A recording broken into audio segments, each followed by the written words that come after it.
Every year, thousands of domiciliary care workers and service users become ill or are injured because of unsafe working practices or unsafe environments. This video sets out to make you more aware of the many potential hazards in the homes you may be working in, and also explains your responsibilities for health and safety. Every care worker has a legal obligation for health and safety, and may be found legally responsible for accidents or dangerous incidents that may occur.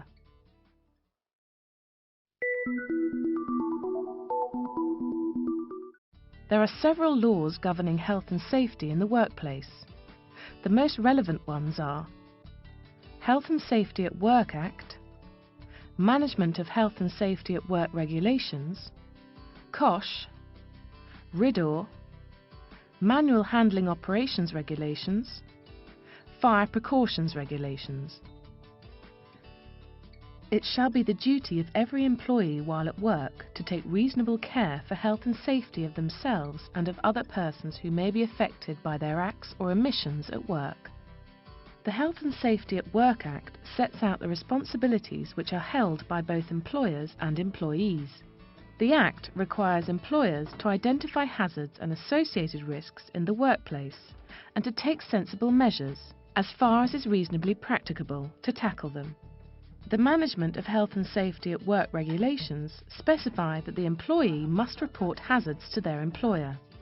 The general duties of the Health and Safety Act are supported by specific regulations that relate to manual handling, protective clothing, use of equipment, hazardous substances, and the reporting of injuries and diseases. We will be looking at these areas in more detail in a moment, but remember, the legislation has been passed to protect you and those around you. You must have access to the policies and procedures that your particular agency or organisation has laid down with regard to health and safety. You must understand your rights, obligations and responsibilities, then put them into practice.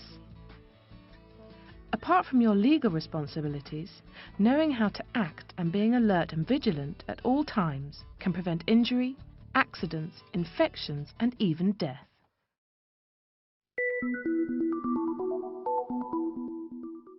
A risk assessment of every service user's premises must be undertaken to identify all the hazards and the level of risk involved, so that action can be taken to reduce the risk or the level of risk. A copy of the risk assessment will be held at your manager's office, and you must have access to it. Any information that relates directly to hazards within a service user's home must also be included in the care plan. Perhaps a service user has poor eyesight and regularly leaves hazards where they might be a risk to you or themselves. What exactly do we mean by hazard and risk? A hazard is anything that has the potential to cause harm to you, your service user, or anyone else in the locality. Things like electrical appliances, chemicals, medicines, contaminated food, anything that could cause injury or illness or disease. Risk is simply the chance of people being harmed by the hazard and the level at which they might be harmed. The risk is then rated in the risk assessment as high, medium or low. A risk assessment is a careful examination of a work activity or workplace, in this case your service user's home, to identify hazards or any significant risk that could result in injury. The risk assessment is usually carried out by a supervisor, but it's possible that you may be asked to do it yourself on your first visit to a new service user. If you aren't completely confident in your abilities to do this, ask your manager for more guidance. But here's how it's done. Look for the hazards. Decide who might be harmed and how. Weigh up the risk and decide whether existing precautions are enough.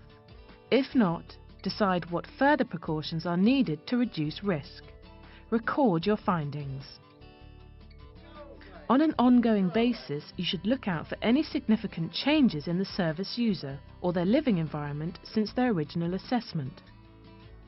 Has a service user become confused or violent, for instance? How high is the risk that they will injure themselves or another person? Any changes should be recorded in the risk assessment and the care plan updated. Occasionally, you may be asked to visit a home where no formal risk assessment has been made, perhaps because of the need to provide cover at short notice. If so, your manager must inform you. It is then important to exercise particular caution and use your own judgment, informing your manager at once if you think that the situation is dangerous or unsafe. So what are the hazards you are likely to encounter, and what can you do to reduce the level of risk?